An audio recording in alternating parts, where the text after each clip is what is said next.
Imer Noticias presenta. Muy buenas tardes, bienvenida, bienvenido, bienvenide a El Acento, tu punto de referencia.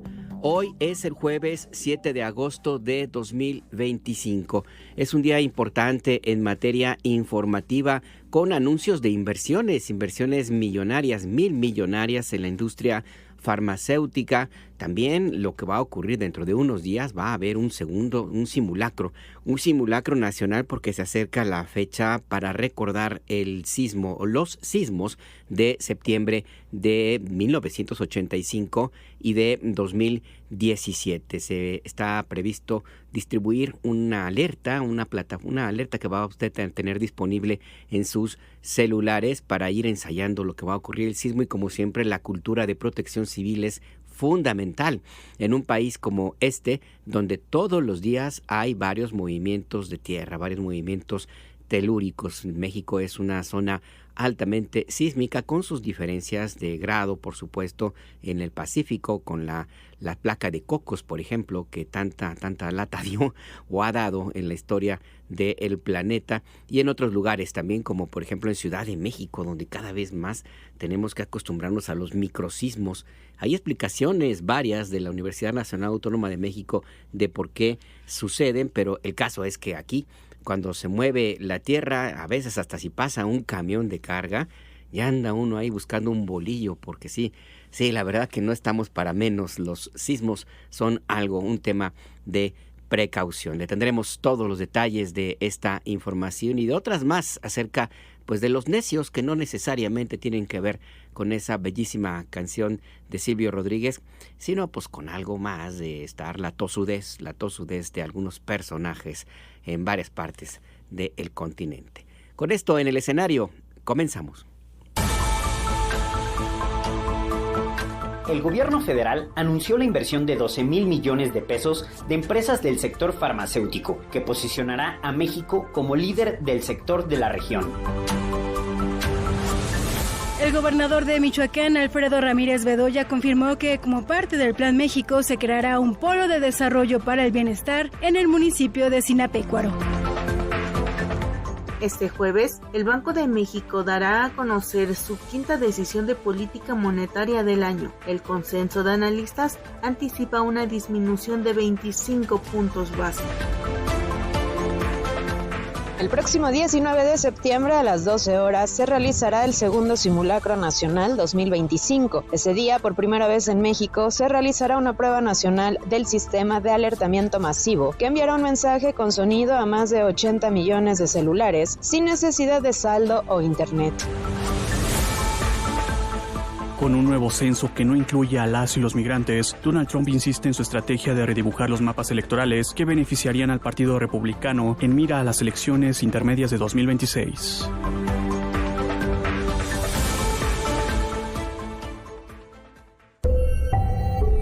Imer Noticias presenta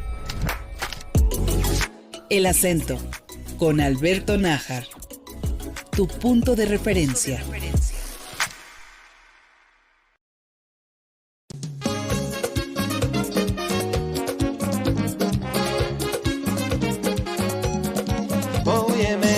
El otro día, por causa de tu amor, cristiana, que fui a parar a enfermería sin yo tener seguro de cama, y me inyectaron suero de colores, y me sacaron la radiografía y me diagnosticaron mal de amores, al ver mi corazón como latía. Trastearon ante el alma con rayo X cirugía, y es que la ciencia no funciona, solo tu beso, vida mía. Y pues sí, es Juan Luis Guerra. Siempre es un buen momento para escuchar a este cantante que tiene algunas de las rolas que de veras vale mucho la pena, aunque ciertamente solamente hay un disco, y lo digo personalmente, uno de 1990, 91, a que pertenece esta canción, la bilirrubina, que hizo historia con algunas canciones que hicieron mover el bote a muchas personas. Tuvo una presentación en el Auditorio Nacional por aquellos tiempos y hubo un video, porque era muy dado aquellos años en que eran los videos, empezaban a darse a conocer. Estaba todo el público ahí bailando, estaba la esposa del entonces presidente de la República, Carlos Salinas de Gortari, Cecilia Ochelli, que estaba pero bien animada ahí moviéndose al ritmo de Juan Luis Guerra. Estaban cantantes ahí, estaba Mijares, se veía bien chamaco el Mijares ahí, en fin, estaba todo el mundo ahí en ese lugar bailando bien contentos, y nosotros pues dijimos, pues vale, vamos a poner a Juan Luis Guerra, aunque sea su único disco, pero no importa. ¿Y por qué escuchamos esta canción en específico?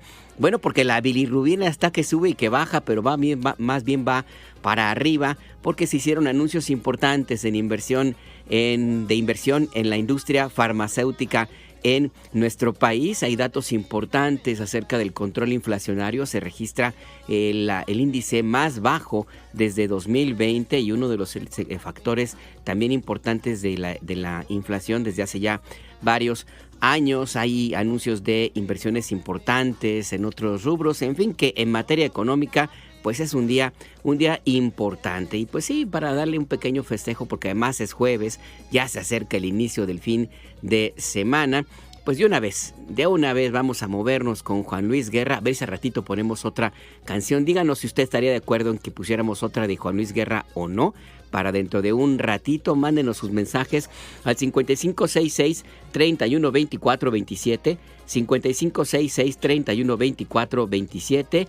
Nos puede escribir también a @imer_noticias. Así nos encuentra en X, antes Twitter, y en Threads, en Hilos, o bien en Imer Noticias. Así nos llamamos en Instagram y en Facebook. Yo me llamo @anajarnajar en X, así es que estamos esperando sus comentarios a ver si le seguimos con Juan Luis Guerra, o díganos con cuál para andar moviendo el bote este jueves 7 de agosto de 2025. Te miro y no me miras. Cuando te miro y no me miras. Y no lo quita la perina. Es un amor que contamina. Oye, me sube la bilirrubina a mí. Cuando te miro y no me miras. Y no lo quita la aspirina. Es un amor que contamina.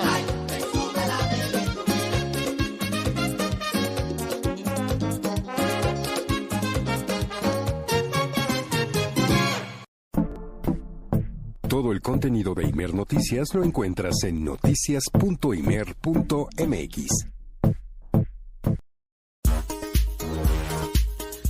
Está usted en El Acento, tu punto de referencia. Mire, le queremos regalar, bueno, más bien tenemos a su disposición, si usted desea contar con ellos, 3 pases dobles para la función de este domingo. Se llama la obra Se nos quedaron ellos.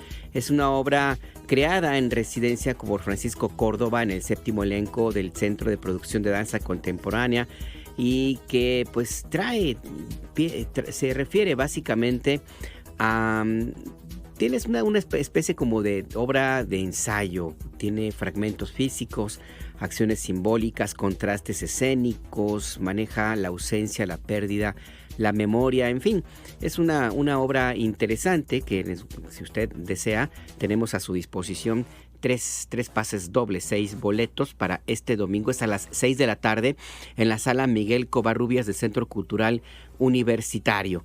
Así es que si usted le interesa, mándenos mensaje a nuestro WhatsApp 5566-312427, 5566-312427, pues para que se lleve estos boletos. No está de más, está pasar un domingo por la tarde en CEU, en Ciudad Universitaria, que es un espacio bellísimo, bellísimo, la verdad, vale mucho la pena pasear, caminar, ver, disfrutar y contemplar un poco el ambiente universitario, que sobre todo los domingos se llena de familias, de personas que van a hacer ejercicio, de entrenadores de mascotas, a veces también a volar papalotes, en fin, sí es un lugar que vale mucho mucho la pena el estar allí, además de que está lleno de historia ese sitio. Si las piedras volcánicas hablaran, híjole, qué de cosas nos contarían. Por lo pronto le quiero agradecer que nos acompañe. Estamos muy contentos de que nos escuche en toda la República Mexicana y también fuera de nuestras fronteras a través de nuestras emisiones en Internet. Le mandamos un abrazo de parte de todo el equipo del Sistema Nacional de Noticiarios que trabaja día y noche para tenerle informada, informado, informade en tiempo real. Aquí en corto, Rafael Rosales en la operación y José Luis Plasencia en la producción. En los micrófonos, Alberto Nájar. Seguimos con la información. La actual corte será recordada por liberar delincuentes, dice Sheinbaum.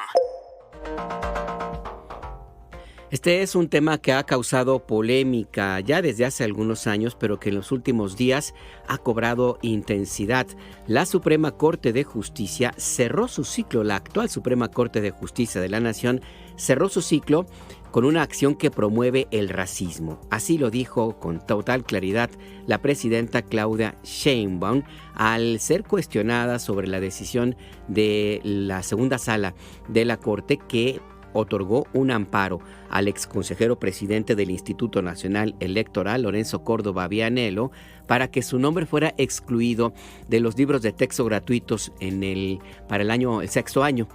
Allí, en estos libros, se recordó un hecho que protagonizó este personaje, Lorenzo Córdoba, en 2015, cuando en una conversación telefónica se burló con comentarios clasistas, racistas y ofensivos de un grupo de personas de un pueblo originario de Guanajuato que llegaron a pedir apoyo para al Instituto Nacional Electoral para la defensa de sus derechos políticos.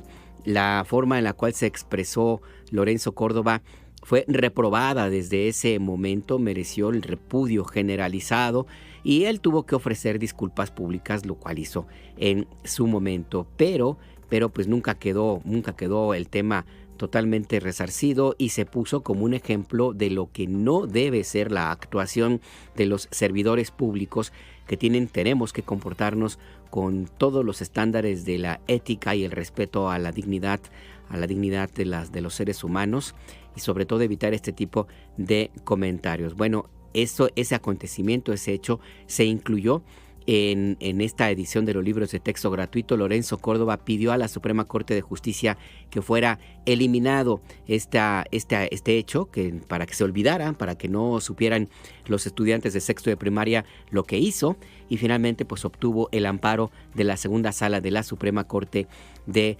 Justicia.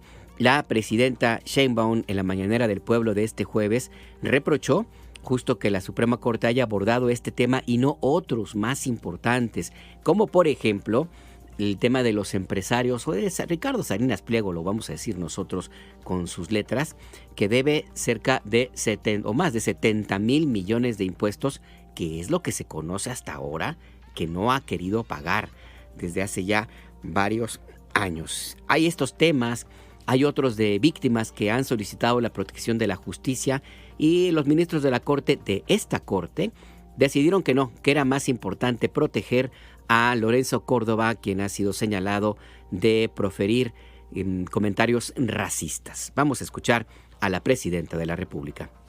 El Instituto Nacional Electoral, el encargado de llevar a cabo no solo elecciones, sino de garantizar la democracia. Digo democracia porque en el 2006 no había democracia. En el 2012 en la compra de votos no hubo. Y muchos otros que podemos platicar aquí. Pero esa persona que debería ser ejemplo, presidente del INE o presidenta del INE, de reconocimiento de los pueblos indígenas, de garantizar que no hubiera racismo, clasismo en nuestro país, platica con un amigo suyo, porque más allá de que trabajaran juntos, pues evidentemente la relación que hay ahí es de amistad, de una forma racista, clasista, ofensiva, sobre personas que fueron a verlo, que eran de un pueblo indígena. Se decide poner, por quienes elaboran los libros de texto, en un libro de texto, como un ejemplo de que no puede ser que las autoridades que representan al país, en este caso el Instituto Nacional Electoral, pues tengan este lenguaje y esta visión racista. Ayer decide una sala de la Corte que se retire este contenido de los libros de texto. Desde mi punto de vista, y yo creo que desde muchos, esta Corte se va caracterizada por liberar delincuentes, por usurpar funciones del poder legislativo y cierra su ciclo con el racismo, con una acción que promueve el racismo. Ellos dicen que es para protección de la persona, pero lo cierto es que era un servidor público en su momento y es muy importante que en los libros de texto de nuestro país quede claro que no puede haber en nuestro país ni racismo, ni clasismo, ni cualquier forma de discriminación y que una autoridad que representa una institución pública no debe nunca dirigirse a otra persona con discriminación y en particular de esta forma burlona, ofensiva contra personas que lo fueron a visitar de pueblos indígenas pidiendo su participación entonces como presidente del INE. Entonces bueno, cierra la Corte con esta resolución. Vamos a ver con la Consejería Jurídica si hay todavía un recurso para ello, porque finalmente la decisión de la Corte, si no hay recurso, pues tiene que verse ya la resolución por parte de la Consejería Jurídica. Pero sí es importante que se tome nota, porque los libros de texto se están repartiendo ahora. En todo caso sería para la siguiente edición y tendría que ver la Consejería Jurídica si hay algún mecanismo. Pero lo que es importante es por qué cambió el Poder Judicial. ¿Por qué el pueblo de México? Porque fue el pueblo de México, al votar en el 2024, toma la decisión del Plan C para cambiar al Poder Judicial en México. Entonces, esto se tiene que seguir recordando. Lo primero que debería de haber habido era una disculpa pública, pero no la hubo. ¿Por qué? Pues porque defiende su punto de vista. O sea, mucha hipocresía, porque hablan de democracia, hablan de intolerancia, critican a la presidenta que porque es una autoritaria, a la 4T que porque nos dirige al autoritarismo. Pero esto sí, no, esto no. Y esto debería ser una visión de todo México, de todo mexicano y mexicana. El reconocimiento pleno, el respeto, la admiración a la resistencia de los pueblos indígenas. Lo que señaló la presidenta de la República esta mañana. ¿A qué se refería la presidenta y cuál es el tema central? Bueno, esta conversación que se filtró a medios de comunicación en 2015, en donde platicaba Lorenzo Córdoba con el entonces secretario ejecutivo del INE, Edmundo Jacobo Molina, y que expresaba comentarios como los que vamos a escuchar en este momento. Asesoría a los de los pueblos indígenas. No, hay que escribir, ¿te acuerdas? O sea, de veras, unas crónicas marcianas desde el INE. Exactamente. Y Ray Bradbury Reloaded. Es que desde las dramáticas reuniones con los padres de Ayotzinapa hasta esto que, a ver, güey, había no voy a mentir, te lo voy a decir como hablaba ese cabrón. Uy, que me decían, yo, jefe, gran nación chichimeca, vengo Guanajuato, yo decir a ti, o diputados para nosotros, o yo no permitir tus elecciones. Así se expresó Lorenzo Córdoba Vianello, doctor en Derecho, investigador de la Universidad Nacional Autónoma de México, experto en leyes, que debería saber que el comportamiento de los servidores públicos tiene normas, reglas, y estamos obligados a acatarlos. Esta conversación se refería a un grupo de personas de un pueblo originario de Guanajuato que habían pedido ayuda al Instituto Nacional Electoral y se refería en concreto a Mauricio Mata Soria, gobernador indígena pluricultural de Guanajuato, con quien vamos a conversar en este momento en Imer Noticias. Gobernador Mauricio Mata Soria, gracias por esta conversación. Les saluda Alberto Nájar. Buenas tardes. Que te mausará, que te masrecabajicún en Sácar por esta entrevista. Señor licenciado, gracias por el saludo y a sus órdenes. Mauricio, acabamos de escuchar esto que la Suprema Corte de Justicia de la Nación determinó que se borre de los libros de texto gratuito. La presidenta Sheinbaum dijo puntualmente que esto es inaceptable.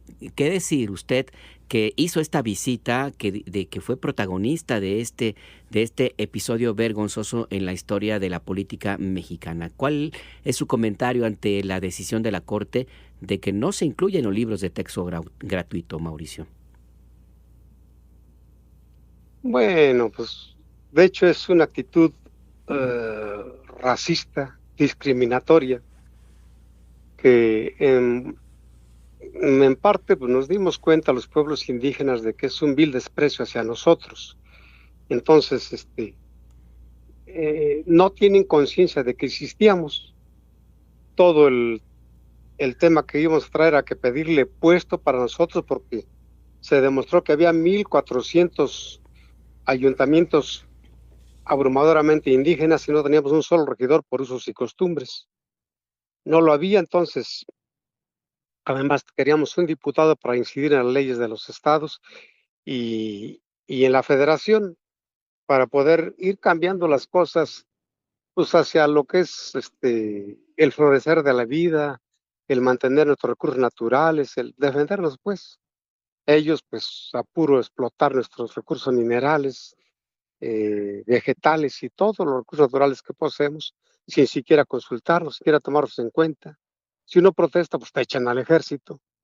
Entonces teníamos un gobierno pues que puso ahí a una persona racista, discriminatoria,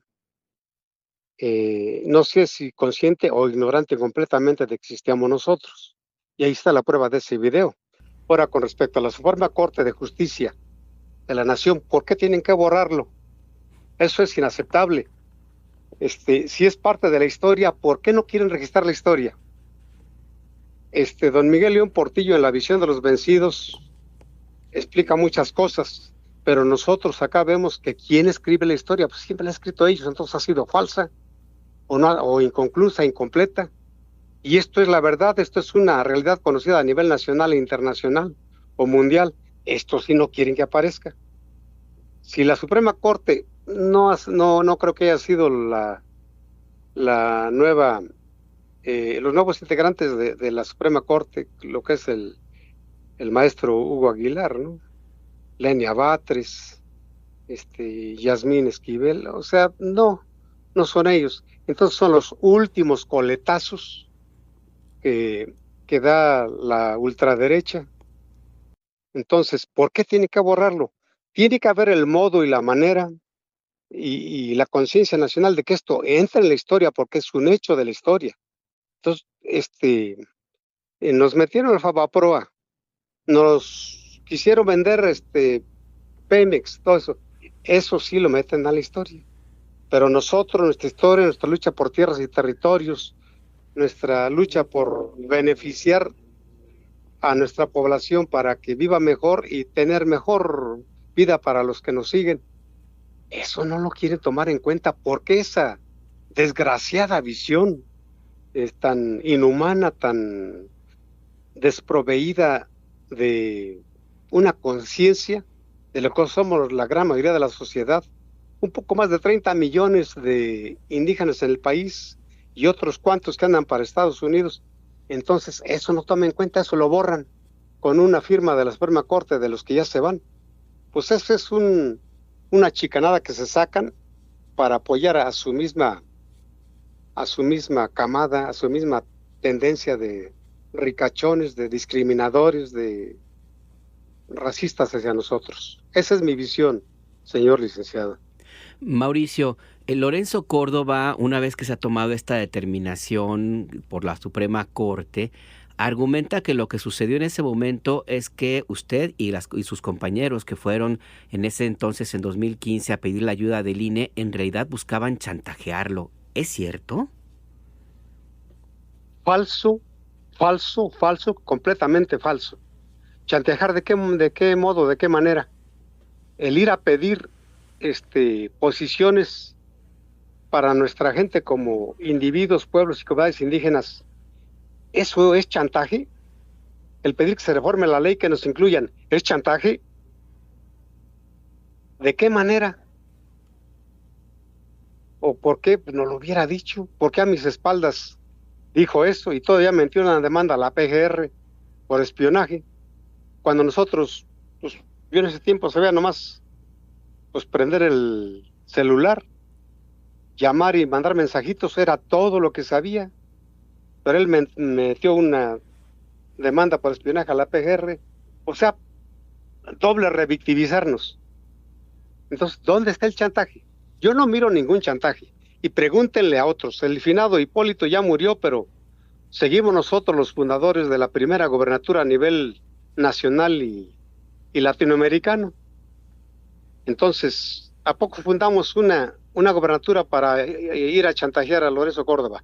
No es cierto. Venían las elecciones y pedíamos que nos incluyeran, o qué quería que pidiéramos posturas cuando ya hubieran pasado, o qué, o cómo entienden ustedes eso, o qué lo entienda. Más bien busca argumentos porque sabe que tiene el respaldo de la Corte de Justicia de la Nación, la Suprema, que ya se va. Entonces, claro, es una puñalada por la espalda a los pueblos indígenas. Y para ellos es un balazo en el pie que se dan, porque se las cobraremos en las elecciones que vengan. ¿Qué es lo que sigue para ustedes? Y antes de que me responda esto, una pregunta previa. Desde ese momento, desde 2015, quedó aquí este episodio que ahora pretende que se elimine, que se borre, como usted bien nos señala. Lorenzo Córdoba dice que ofreció disculpas por este incidente. Ustedes, ¿qué pasó en ese momento? Recuérdenos, ¿es verdad que fueron estas disculpas? ¿Se aceptaron? ¿Qué sucedió, Mauricio? Ninguna disculpa. A mí directamente ninguna. Me llamaron una vez, me puso una trampa que me iba a apoyar para pasaje y comidas, que fuera una plática con él. No hubo solo una botellita de agua a la 1 de la tarde. O sea, una burla, una vil abuso. Fue para que me sacaran en una sección humorística de Televisa, de un noticiario que había. Eso fue. Entonces, ¿de dónde? No hubo nunca. Al contrario, miren, W Radio, por esos días me hizo una entrevista vía telefónica también, y me dijo que qué pensaba yo de un perdón, una disculpa a Lorenzo Córdoba. Y le dije que si renunciaba a su puesto, lo disculpaba, lo perdonaba, pero nunca renunció. ¿Por qué tengo que otorgarle perdón? Si no me ofendió nomás a mí, ofendió a todos los pueblos indígenas del país. Aún subsistimos, de las más de 200 etnias, aún subsistimos 68 en el país, con 464 variantes lingüísticas. ¿Sí? ¿Cómo? ¿Dónde hubo una consulta nacional? ¿Dónde reunió a los pueblos indígenas para hacer esto? Lo que pasa es que él, en vez de, pues no sé, llamarnos, platicar y pues llegar a un acuerdo, mejor mandó llamar a Rigoberta Menchú de Guatemala. Le pagó 150,000 pesos por un ratito una entrevista, y así fue como según él, nos apagaron, nos opacaron, nos callaron, pero según nomás su estado mental, porque la conciencia de nosotros creció mucho más, y nuestra herida, pues contra él, con él, no va a sanar. ¿Qué ha hecho o qué hizo para poder subsanar esta falta? Nomás te miento a la madre y luego ya perdóname. Pues siquiera dime la razón por lo que lo hiciste, ¿no? Que claro que yo entiendo, pues, su razón clasista, su clasismo, su racismo, su actitud discriminatoria, despreciativa hacia los pueblos y comunidades indígenas. ¿De qué manera entonces se le ha dado perdón? Jamás se le ha dado. ¿O quién? Sí hubo algunos que fueron a decirle que sí, que de él, como Alfonso Alcántara, salameros, barberos con él, pero quién sabe les haya dado algo, no sé. Pero no hubo ninguna disculpa, ningún perdón. Pues ya pasaron ya de 10 años y este tema ha tenido este nuevo episodio que usted ya nos acaba de dar su punto de vista. Le agradezco, Mauricio Mata Soria, gobernador indígena pluricultural de Guanajuato, esta conversación con la audiencia de Imer Noticias. Oiga, pero dígame algo, no se vaya. Dígame. ¿Qué puedo hacer? ¿O puedo ir a quejarme a la Comisión Interamericana de Derechos Humanos que la incluyan? ¿Por qué la Suprema Corte? ¿Cuál es su razón para para borrarla de la historia, si es un hecho nacional y conocido por toda la nación? Me tiene que quedar algo, pues cómo nomás ellos la borran si hay un protocolo de actuación en materia de atención a pueblos y comunidades indígenas, no nos ha consultado la Suprema Corte si estamos de acuerdo o no que se borre. ¿Cómo nomás? Por un hecho abusivo de ellos o porque pues es el último coletazo que pueden dar para tiznarnos, para dejarnos fuera de la historia. Pues ¿cómo? No estoy de acuerdo en que se borre. Tiene que incluirse en los libros de texto. Sí, usted tiene todo el derecho y sus compañeros de, de presentar esta queja. Por supuesto que se puede hacer y el Estado mexicano estaría obligado a responder a la resolución de la Comisión Interamericana primero y de la Corte Interamericana, Mauricio. No sé cuál sea el horario más importante, pues es que nosotros ignoramos muchas cosas. Ya a partir de ahí me he estado informando de bastantes, porque hubo hermanos acá, chichimecas y otomís, que fueron a meter una demanda de derechos humanos, hasta de loco los juzgaron, ya los querían encarcelar. Entonces, pues no sean caso, era un gobierno muy racista, todos ellos, lo que fue Peña Nieto y su camarilla y todos los azules, así han sido hacia nosotros.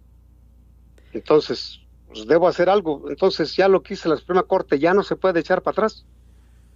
Es lo que se va a revisar. La presidenta Claudia Sheinbaum dijo esta mañana que le va a pedir a la consejera jurídica de la presidenta que analice el caso para ver si procede todavía alguna otra alternativa. Si le parece, nuestro equipo de producción le puede hacer una llamada telefónica ya más en privado para que le pueda dar alguna idea de cómo podría haber alguna alternativa de apoyo, pudiera ser en la Unidad de Atención Ciudadana de la Presidencia de la República. Si le parece, Mauricio, para ya cerrar esta conversación que le escucha a usted toda la República Mexicana. Bueno, ¿esa llamada es hacia mí o va a ser hacia la presidenta Sheinbaum? Pues le van a llamar a usted. Me gustaría, porque yo no estoy de acuerdo en eso. Estoy dispuesto a ir a donde sea con tal de que no se quede esto impune. Pues, ¿qué le hicimos? ¿Qué le cobramos? ¿Qué nos dieron? Inclusive por ahí me decían que lo demandara, que por daño moral, pero no tenemos para pagar un abogado nosotros. ¿Cómo? ¿Qué? O sea, ninguna concesión, puro apantallamiento, regaños, burlas, humillaciones, discriminación, racismo, y para ellos nada. ¿Cómo puedo estar de acuerdo con eso? ¿Cuál perdón? Ningún perdón.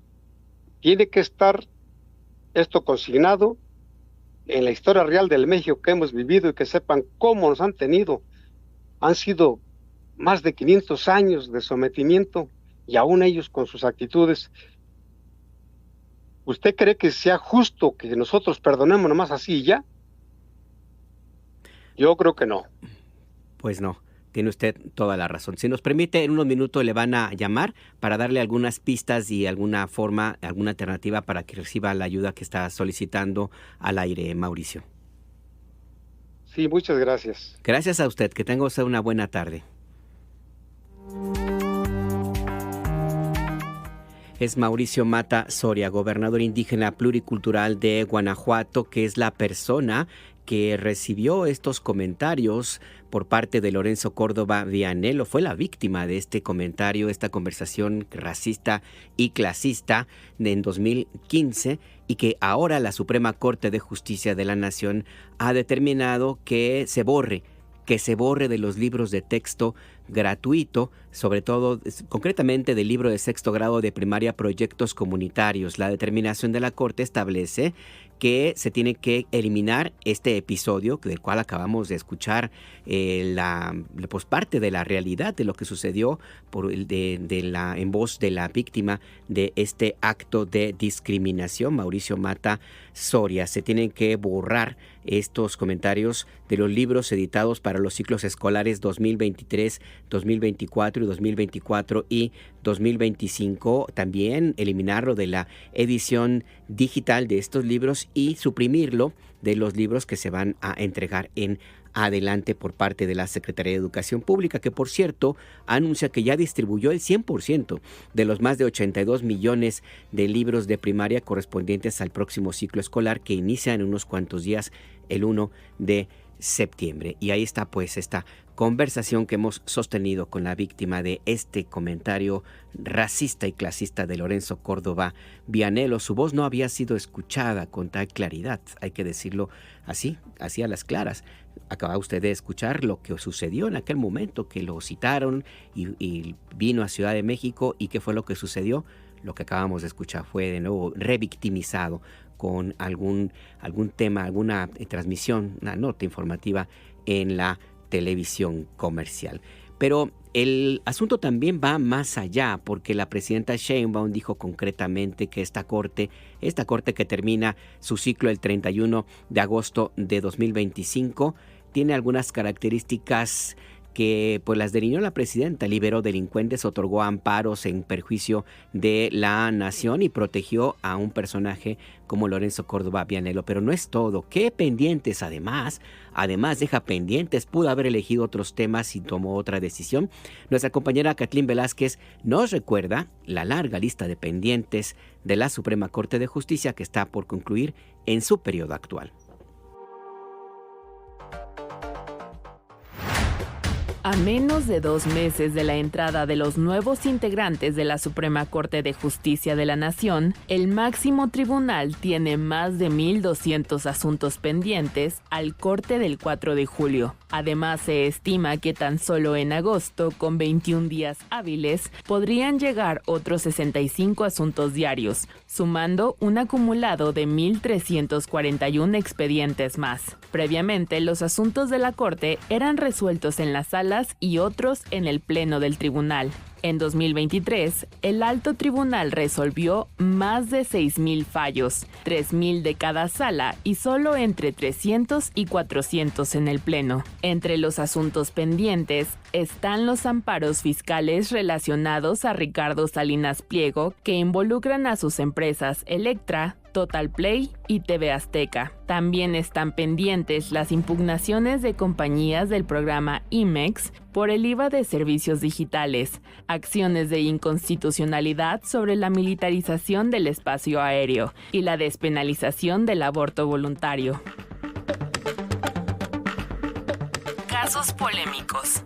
Si bien algunas resoluciones emitidas por la Suprema Corte de Justicia han sido calificadas como positivas por las y los ciudadanos, algunas resoluciones han sido foco de críticas. Mencionado previamente, los amparos otorgados al empresario Salinas Pliego, que han retrasado el pago de adeudos fiscales por más de 74,000 millones de pesos. Incluso, en estos mismos casos, la ministra Lenia Batres fue impedida de votar en un recurso presentado por Salinas Pliego, lo cual la ministra consideró como una táctica dilatoria. Durante 2024, la Suprema Corte de Justicia de la Nación admitió recursos en contra de la continuación de la entonces reforma al Poder Judicial, con la que se elegiría por voto popular a los ministros, jueces y magistrados del país. Como parte de las acciones, la ministra presidenta del máximo tribunal, Norma Piña, criticó la iniciativa de reforma y realizó discursos a favor de buscar una alternativa a la iniciativa presentada por el expresidente Andrés Manuel López Obrador. En su momento, aseguró que la demolición del Poder Judicial no era la vía.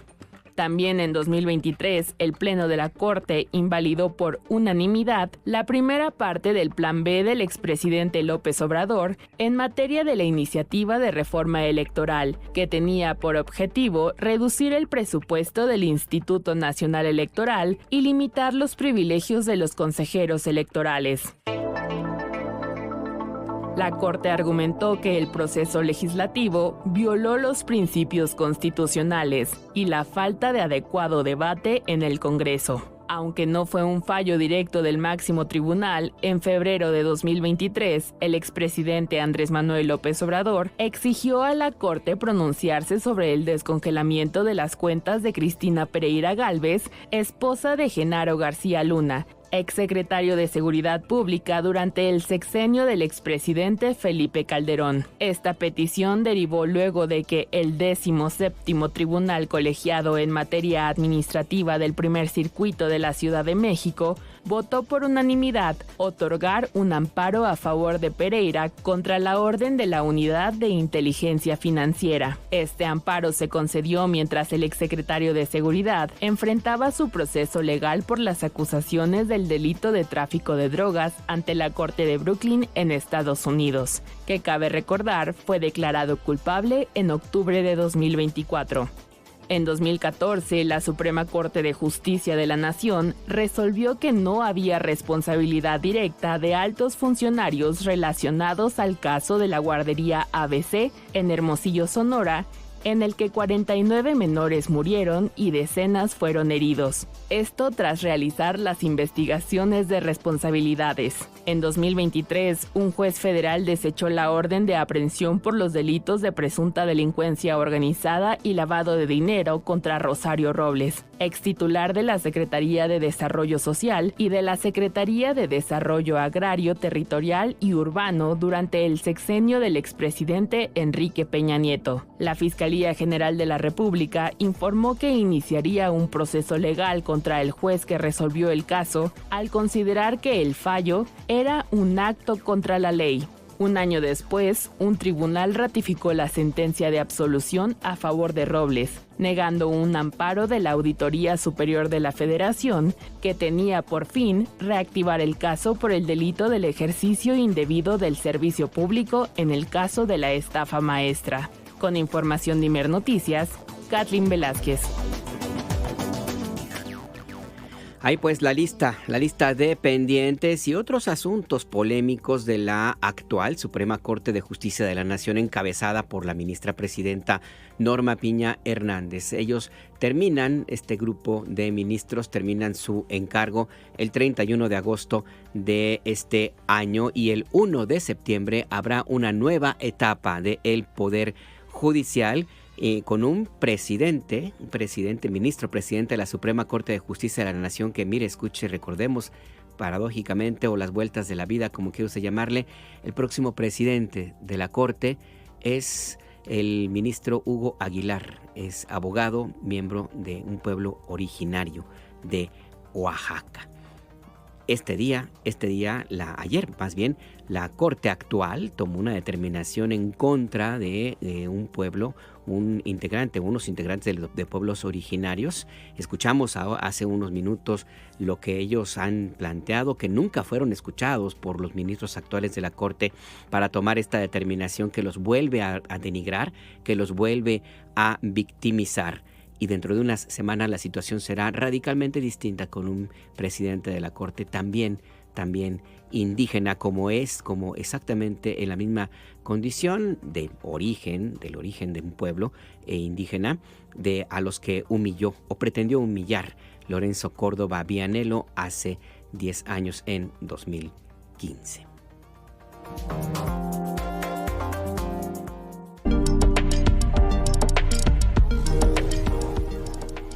En la mañanera del pueblo en Palacio Nacional se anunció una inversión de 12,000 millones de pesos en 4 proyectos de la industria farmacéutica, con 4 que se refieren a innovación, fortalecimiento de la industria manufacturera, investigación clínica y digitalización de los procesos. Más de 3,000 empleos directos altamente especializados se van a crear y 20,000 indirectos en diferentes regiones del país. Vamos a conversar en este momento en El Acento, tu punto de referencia, con el ingeniero Rafael Gual Cosío, director general de la Cámara Nacional de la Industria Farmacéutica, la Canifarma. Ingeniero, buenas tardes, gracias por esta conversación. Le saluda Alberto Nájar. ¿Qué tal, Alberto? Qué gusto saludarte. Buenas tardes. Ingeniero, pues una inversión importante, 12,000 millones de pesos.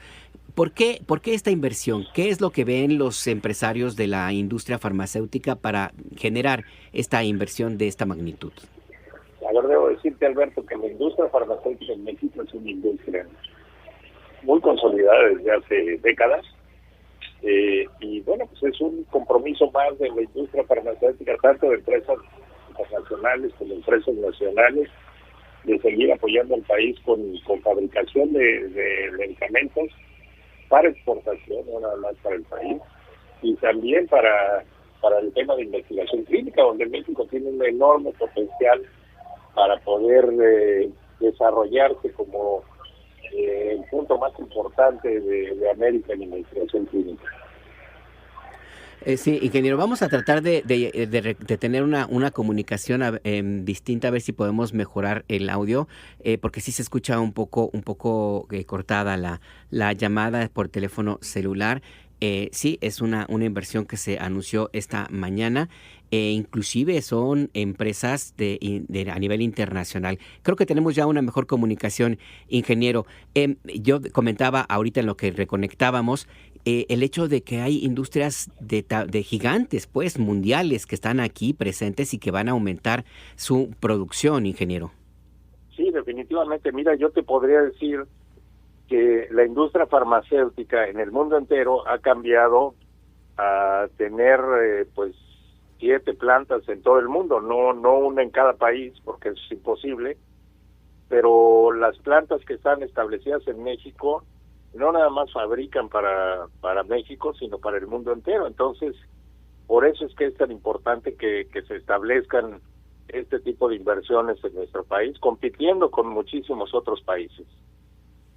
El representante de la empresa Bayer comentaba 3 razones por las cuales ha decidido este consorcio alemán aumentar su presencia en nuestro país. Uno de ellos hablaba el hecho de que México tiene una relación comercial ya larga con el TEMEC, ahora TEMEC, antes TLC, certeza jurídica y mano de obra también importante capacitada. ¿Es el caso también de otras empresas que van a participar en estos proyectos, ingeniero? Sí, definitivamente. De hecho, pues estamos en pláticas con la Secretaría de Economía, o con el apoyo de la Secretaría de Economía, debo decir, para pensar en un abastecimiento regional, es decir, con Estados Unidos y Canadá, no nada más, y en el caso de Bayer es significativo también, no nada más de medicamentos, sino de principios activos farmacéuticos que pudieran servir para toda la región. Entonces, pues México sí se convertiría en un hub importante para la industria farmacéutica y la industria farmacoquímica. Ahora bien, en la presentación de esta mañana se destacó el hecho de que también se tiene un componente de inteligencia artificial, y el secretario de Salud hablaba también de innovación tecnológica a tal nivel que hay algún tema de poder reproducir, por ejemplo, neuronas a nivel cerebral. Estamos hablando de este tipo de inversiones y de productos también, ingeniero. Sí, mira, el Seguro Social, con las 70 millones de personas afiliadas al propio instituto, pues es un punto importante para poder llevar a cabo la investigación clínica en nuestro país. Entonces, definitivamente es un atractivo para muchas empresas el que, dándose las facilidades de agilidad regulatoria y demás, se pueda tener, pues eso, un desarrollo importantísimo en la parte de investigación clínica en México. Ingeniero, esta podríamos decir que es una inversión importante, pero ¿va a haber más? ¿Hay planes para seguir el crecimiento en ese sentido? Sí, yo creo que sí. O sea, ya hace cuestión de un mes se anunciaron otras 4 empresas, estas 4 más. Y yo te diría, a ver, habiendo una certeza jurídica, una agilidad regulatoria y una planeación adecuada, donde las compras que realiza el gobierno sirvieran también como un incentivo a la industria, México podría crecer en el tema de industria farmacéutica en forma muy importante, al grado de sustituir industrias que ahora están sufriendo, como la automotriz. Entonces, pues sí, México tiene esa capacidad, y espero que pues con estos cambios que se están anunciando también se pueda lograr esta situación. Y finalmente, ingeniero Rafael Hualco, director general de la Cámara Nacional de la Industria Farmacéutica, ¿en dónde se van a ubicar estas plantas? ¿Cuáles serán los estados beneficiados? Mira, Boehringer está en Xochimilco, hay Bayer está en el corredor de Lerma, que seguramente ahí crecerán, pero bueno, son decisiones que pues cada empresa tomará en su momento. No es un lugar específico, no es un parque industrial, son varios, ¿no? Entonces yo espero que esto siga creciendo y que sean mucho más desarrollos. Jalisco también tiene una parte muy importante de industria farmacéutica, en fin. Yo creo que pues beneficiará a todo el país, porque no se trata de nada más de poner la planta, sino de tener pues esa capacidad de generar empleos y mucho más. Pues le agradezco, ingeniero Rafael Gual-Cosío, director de Canifarma, esta conversación con la audiencia de Imer Noticias en la República Mexicana. Al contrario, Alberto, te agradezco mucho. Buenas tardes. Buenas tardes, que tenga usted un buen día. Sí, es el director de la Cámara Nacional de la Industria Farmacéutica, 12,000 millones de pesos en 4 proyectos, 4 empresas que van a aumentar su presencia en nuestro país, no solamente en manufactura, en la elaboración de medicinas, sino también en altísima tecnología. Si me lo permite, hablamos de este desarrollo, de un proceso que tiene la capacidad de reproducir las neuronas en el cerebro, que para atender algunos de los padecimientos que hasta hace algunos años se consideraban pues prácticamente sin atención, incurables, en algunos casos irreversibles. También, por supuesto, lo que plantearon los empresarios en el sentido de la confianza en nuestro país, inclusive en el escenario internacional propiciado por los aranceles de Donald Trump, que de una u otra forma han causado un ruido importante en el entorno global, por lo que implica este tema de los aranceles, la política proteccionista, que pretende que todo se vaya a Estados Unidos, y aquí la ruta va en otro sentido. Pero ¿cuáles son los detalles? ¿Cómo es que va a llevarse a cabo esta inversión? Y sobre todo, ¿qué pasó en la mañana? Para eso está con nosotros Abye Vargas. Estuviste ahí en Palacio Nacional. Buenas tardes, Abye, platícanos. Muy buenas tardes, Alberto, a ti todo el auditorio del Acento aquí en Imer Noticias. Pues sí, muchas noticias y muy buenas noticias para México, pues el gobierno federal anunció la inversión de 12,000 millones de pesos de las empresas AstraZeneca, Bayer, Boehringer Ingelheim y Carlos Laboratorios, que posicionará a México como líder del sector en la región. David Kersenovich, secretario de Salud, informó que la industria de salud está en una gran transformación y que la inversión abonará a la fabricación local de medicamentos que más necesitan los mexicanos y que dará la soberanía nacional sanitaria. Escuchemos al secretario de Salud. Todas estas empresas ya tienen una presencia importante en el país y las inversiones que nos presentan hoy están enfocadas en expandir su capacidad productiva y tecnológica y exportar. Con estos proyectos se fomenta la innovación, se fortalece la industria manufacturera, se expanden las capacidades de investigación clínica y digitalización de los procesos y sobre todo se crean nuevos empleos altamente especializados, posicionando a México como líder regional en la industria farmacéutica y de dispositivos médicos.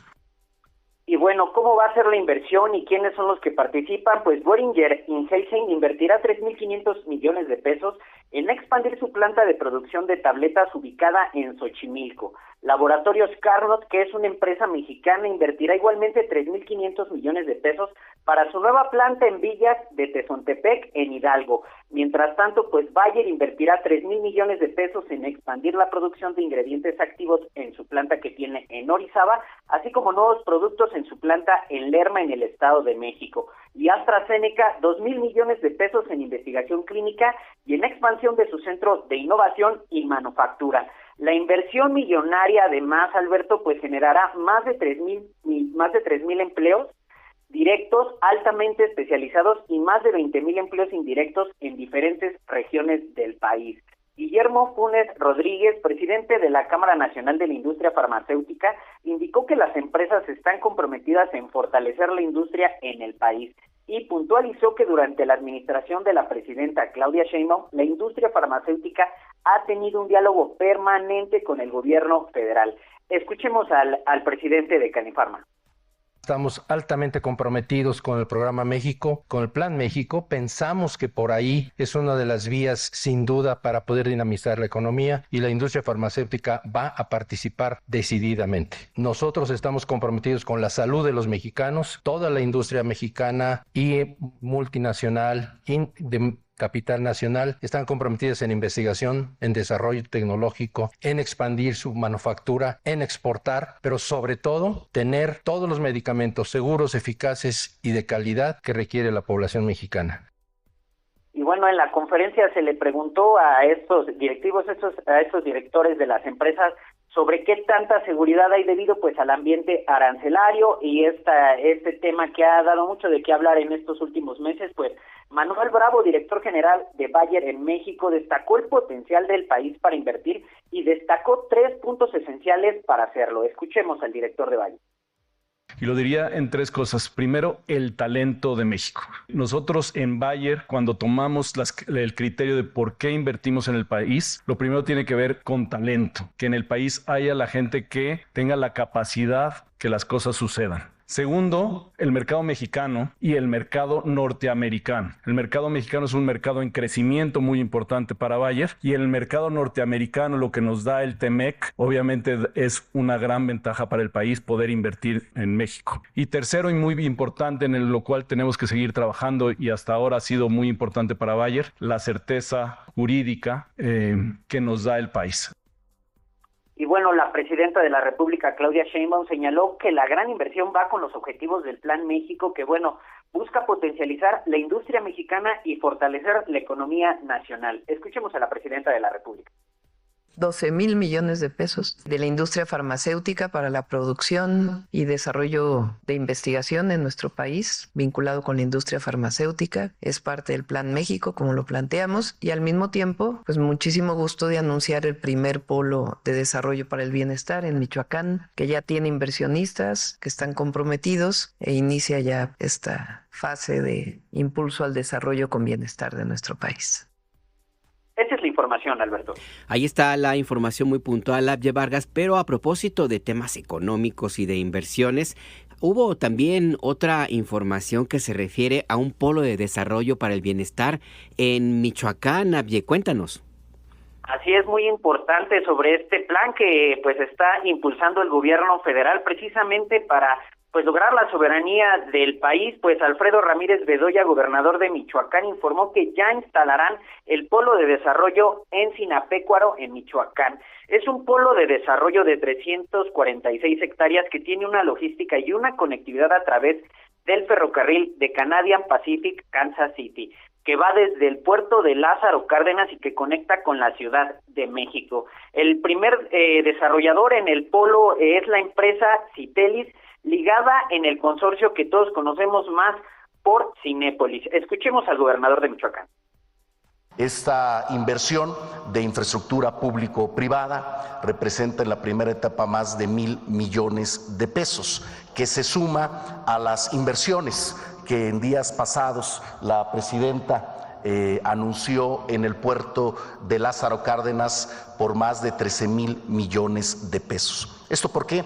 Porque el Parque Bajío, que es nuestro polo de desarrollo, se conecta directamente vía ferrocarril con el puerto de Lázaro Cárdenas, donde se están ampliando las terminales logísticas de contenedores de Hutchinson Ports y de APM Terminals por una inversión conjunta de 4,000 millones de pesos. Y bueno, el gobernador destacó la conectividad para hacer todo este tema de logística, pues este polo coloca a Michoacán, destacó, en la vanguardia de la logística internacional de mercancías. Además, destacar que se encuentra a 5 minutos del Aeropuerto Internacional de la ciudad de Morelia, lo que también le permite pues tener los servicios aduaneros de primera mano. Esa es la información, Alberto. Ahí está la información muy puntual de nuevo. Gracias, Abye Vargas.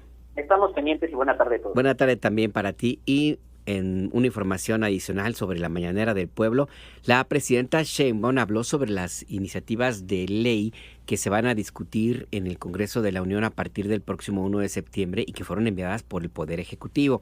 Se trata de las leyes secundarias de la reforma constitucional al Poder Judicial. Van a ser la prioridad legislativa de la presidenta en el próximo periodo que inicia el 1 de septiembre. Como le decía, Claudia Sheinbaum precisó que este paquete de leyes secundarias servirá para que la resolución de juicios fiscales sea expedita.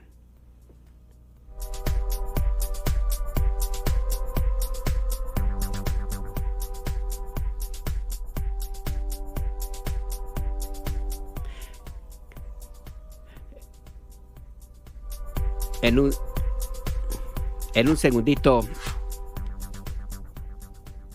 En septiembre hay varias iniciativas que ya se enviaron. Quizá las más importantes son 4 leyes que tienen que ver con la reforma al Poder Judicial, que lo hemos platicado aquí, la agilización de los procesos. No solamente es que los ministros, magistrados, jueces sean electos por el pueblo, sino también un proceso de agilización que viene desde la reforma al Poder Judicial. Esas son leyes que tienen que aprobarse o que hemos enviado para su discusión en el Congreso a partir de septiembre. Hay una ley de aduanas, una nueva ley de aduanas que estamos por enviar. Son varias iniciativas que son obligatorias, como el paquete económico, que trae varios temas nuevos, y también pues la conclusión de la reforma al Poder Judicial, ley de aduanas, entre otras leyes que vamos a enviar. Estas iniciativas ya están en el Congreso de la Unión. Se tenía la idea de que se discutieran en el pasado periodo extraordinario de sesiones, pero pues no se alcanzaron a discutir, bueno, porque los periodos extraordinarios tienen ahora sí que un tema muy muy definido y un periodo en el cual tienen que cumplir por ley. También la presidenta adelantó que habrá una reforma para las fiscalías, pero no será este año. También dijo que en el asunto de la reforma electoral, que elabora una comisión presidencial encabezada por Pablo Gómez y algunos otros funcionarios del gobierno de la presidenta Sheinbaum que participan en esta comisión, pues va a iniciar sus trabajos, ya inició sus trabajos, habrá foros de consulta para que todas las personas interesadas pues puedan acercarse y ofrecer sus puntos de vista y participar en la elaboración de esta próxima reforma ley electoral, que va más allá de nada más las elecciones. Se trata de cambiar prácticamente todo el modo de entender y hacer la política en nuestro país. Un tema muy, muy cuesta arriba, si usted me lo permite, si tomamos en cuenta que venimos de una cultura añeja, de mucho, mucho tiempo. Había inclusive un personaje que con esta frase, pues demostraba todo el cinismo del que es capaz. Decía que todos los mexicanos tenemos un priista dentro. Si su papá lo hubiera escuchado, se hubiera vuelto, no sé, pero el papá de este inefable personaje, Calderón Hinojosa, era uno de los ideólogos más respetados del Partido Acción Nacional, y pues ahora sí que ahí está lo que sucedió en su momento cuando lo repetía así, bueno, con orgullo, como si no se diera cuenta de lo que estaba diciendo. Bueno, pues para que no vuelvan a ocurrir este tipo de ejemplos, o que si los hay, pues que se queden en el lugar que les correspondería, pues se pretende hacer el cambio de las reglas, las normas electorales. Vamos a hacer una pausa, no se vaya porque tenemos mucha información, y pues sí, seguimos aquí pendientes de sus sugerencias para seguir moviendo el bote. Y por lo pronto, pues sí, vamos a tener alguna que nos llegó por ahí acerca de Juan Luis Guerra, esta canción que en su momento, cuando le hablo de 1990-91, cuando se lanzó este disco Bachata Rosa, pues sí causó ahí furor, y esta canción la verdad que está bien, bien bonita. Vamos a escucharla.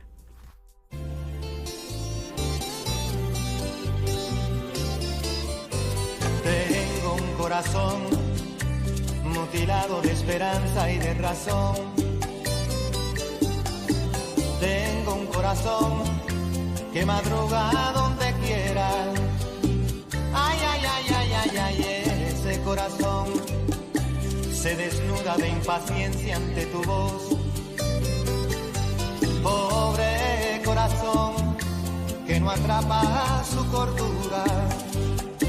Quisiera ser un pez para tocar mi nariz en tu pecera y hacer burbujas de amor por donde quiera. Oh, pasar la noche en vela, mojado en ti, un pez. Escríbenos, manda un WhatsApp al 55 66 31 24 27. Todo el contenido de Imer Noticias lo encuentras en noticias.imer.mx.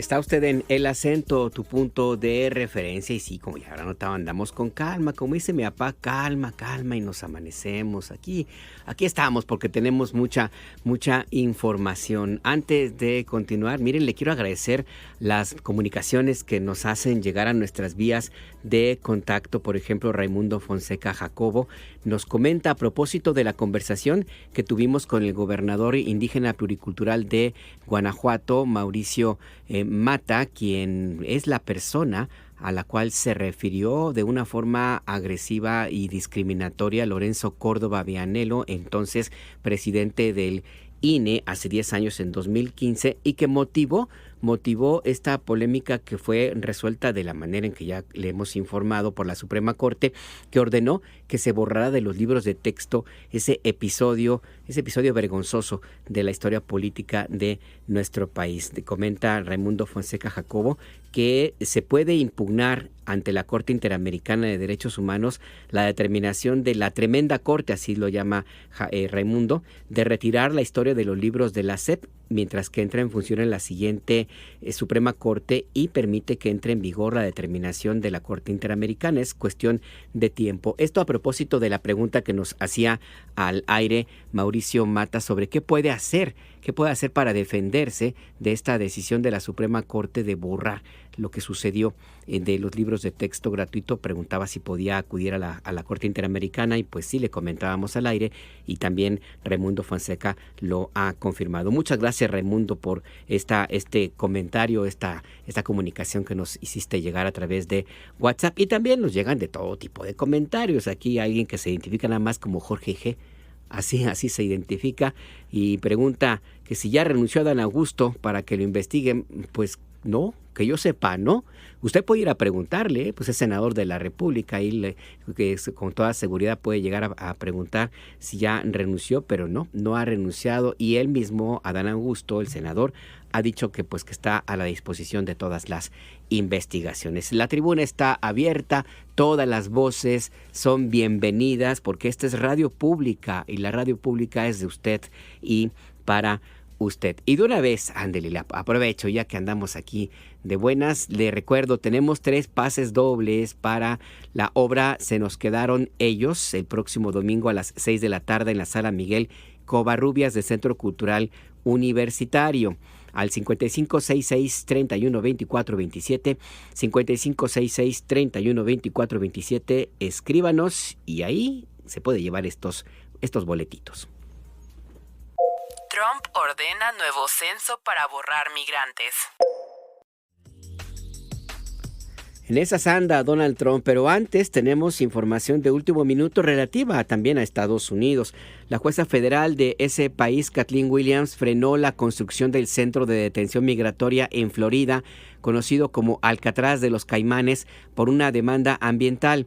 Las instalaciones pueden continuar operando y albergando a detenidos para el Servicio de Inmigración y Control de Aduanas de Estados Unidos, pero los trabajadores tendrán prohibido agregar nuevo relleno, pavimentación u otra infraestructura durante los próximos 14 días. Y por cierto, pues sí, las redadas en Estados Unidos continúan sin parar. Hubo una en el Parque MacArthur en Los Ángeles, California, que fue el sitio donde inició esta explosión ciudadana en esa ciudad de Los Ángeles en contra de la violencia que ejerce Donald Trump a las personas migrantes. Hubo disturbios en una parte de Los Ángeles, pero pues las redadas, la captura de personas migrantes siguen. Ayer hubo esta redada, como le comentaba, le llamaron Operación Troya a los agentes del ICE.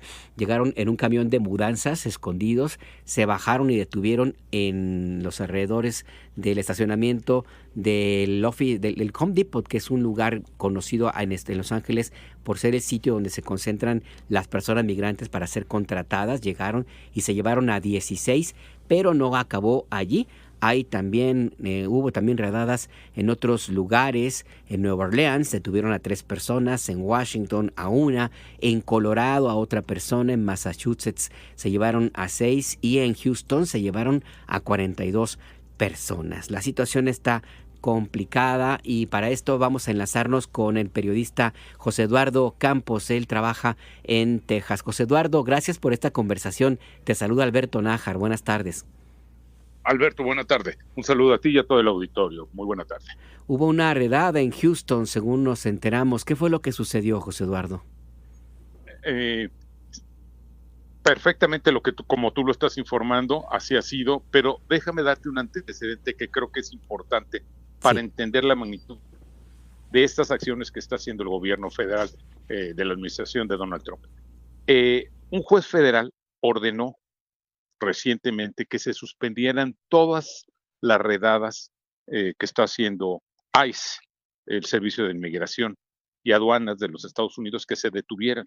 Sin embargo, el presidente Donald Trump ha ordenado de nueva cuenta vía la secretaria Kristi Noem de que se realicen y se lleven a cabo las redadas nuevamente.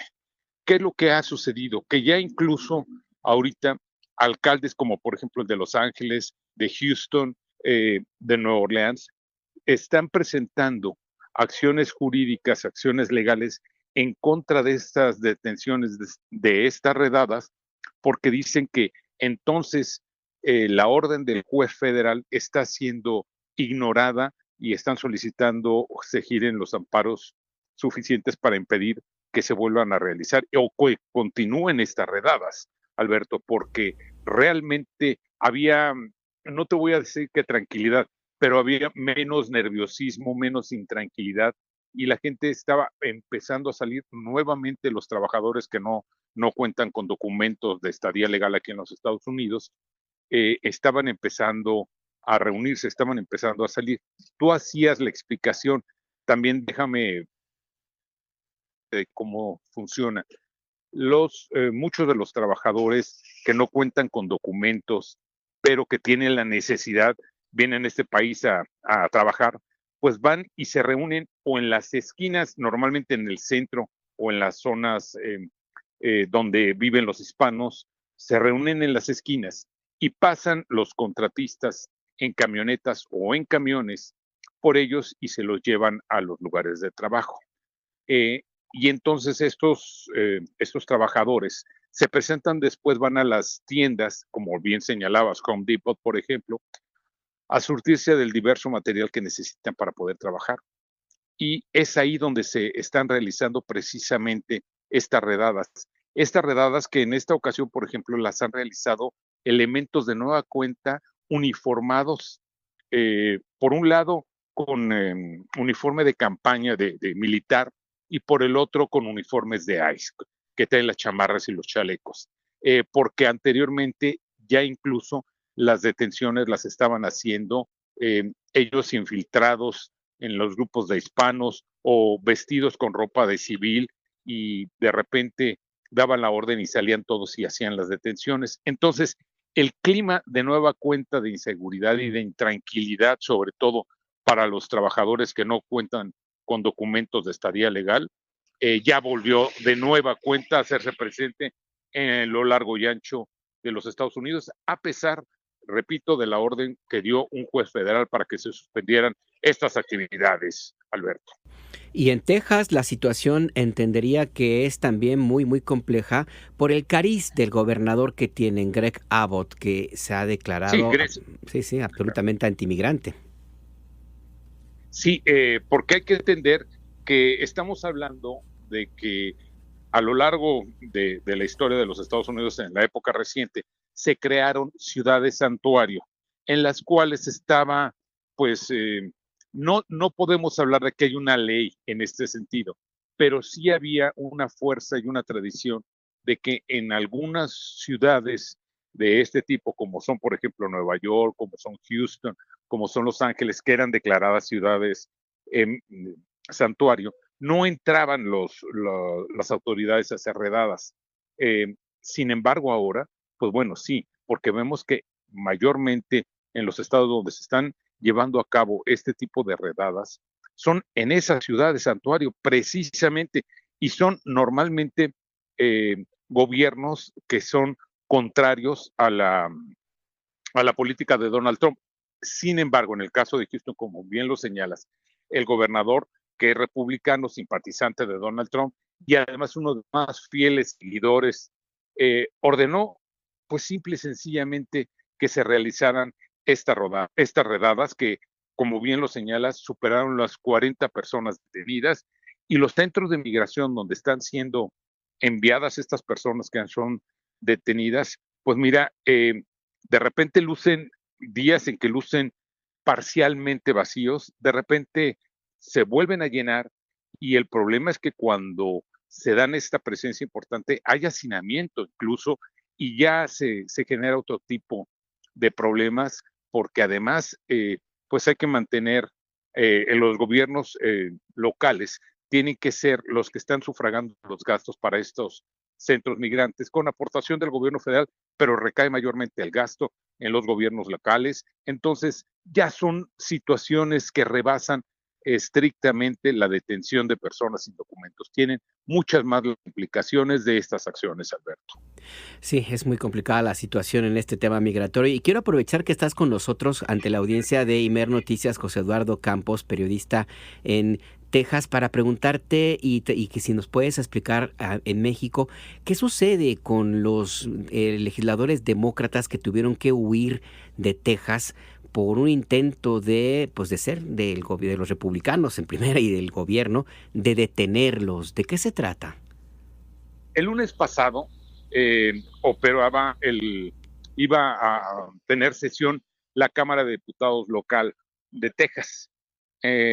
Se estaban aquí impulsando leyes de nueva cuenta del presidente Donald Trump en favor de detenciones migrantes, precisamente de los migrantes. ¿Qué fue lo que sucedió? Que los diputados locales, que sabían que con 2/3 partes de los 150 integrantes de la Cámara de Diputados local aquí de Texas, con las 2/3 partes se podía hacer la aprobación de estas leyes, decidieron salir del estado para impedir que se alcanzara esta votación. ¿Y qué fue entonces lo que sucedió? Que el gobernador Abbott, en represalia a esta situación y la sorpresa sobre todo que generó esta situación, decidió girar orden de detención para estas personas. Incluso les hizo acusaciones penales que ya se ha visto que no pueden ser de orden penal, son solamente detenciones administrativas, las cuales incluso el reglamento de la Cámara local permite para hacer presente a los congresistas locales, a la Cámara precisamente, para poder estar presentes en las votaciones que se realicen. Entonces fue una estrategia política implementada por los demócratas, los diputados demócratas que están en Texas, para impedir que avancen los proyectos de ley que está impulsando Donald Trump, Alberto. Pues sí, cuando no es una cosa es otra, como decimos en México, José Eduardo Campos, y la situación sumamente compleja. Te quiero agradecer que nos hayas dado estas explicaciones y esta información a la audiencia de Imer Noticias en toda la República Mexicana, José Eduardo. Mucho gusto, a la orden, y que tengan muy buena tarde.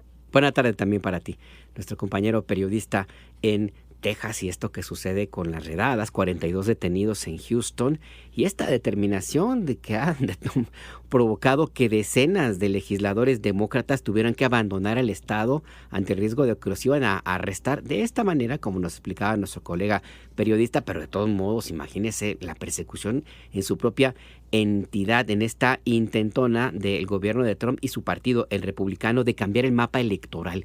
Quiere cambiar el mapa electoral para que garantizar que las siguientes elecciones pueda tener una cantidad importante, más importante, mayor todavía, perdón usted, de representantes. Recuerde que la forma de elegir en Estados Unidos es distinta a la que ocurre en México. Mire, por lo pronto, en el tema de la migración, de las redadas, la presidenta Sheinbaum dijo que no está de acuerdo con estos operativos que lleva a cabo el Servicio de Inmigración y Control de Aduanas de Estados Unidos, sobre todo la que ocurrió en el Parque MacArthur en Los Ángeles, California. La Red Consular de México en Estados Unidos va a ayudar y proteger a los mexicanos que residen allá dentro del marco legal. Escuchemos. Nosotros no estamos de acuerdo con las redadas y nosotros vamos a proteger y ayudar a nuestros paisanos y paisanas de todas las formas posibles dentro del marco de nuestras leyes, de la relación diplomática y el apoyo que se les pueda dar allá desde los consulados. Sí, nosotros no estamos de acuerdo con eso y vamos a seguir protegiendo a nuestros hermanos. Ahí pues lo que sucede con el tema de las redadas. Y por cierto, como le comenté hace unos minutos, Donald Trump ordenó que se levante, que el próximo censo más bien de población en Estados Unidos no incluya a las personas migrantes que se encuentran en ese país sin documentos regulares. Esta medida, como le comentaba también, quiere modificar el colegio electoral, el mapa electoral, pues para beneficiar a su partido con miras a las elecciones intermedias del próximo año. Nuestro compañero Luis Camarillo nos explica de qué se trata.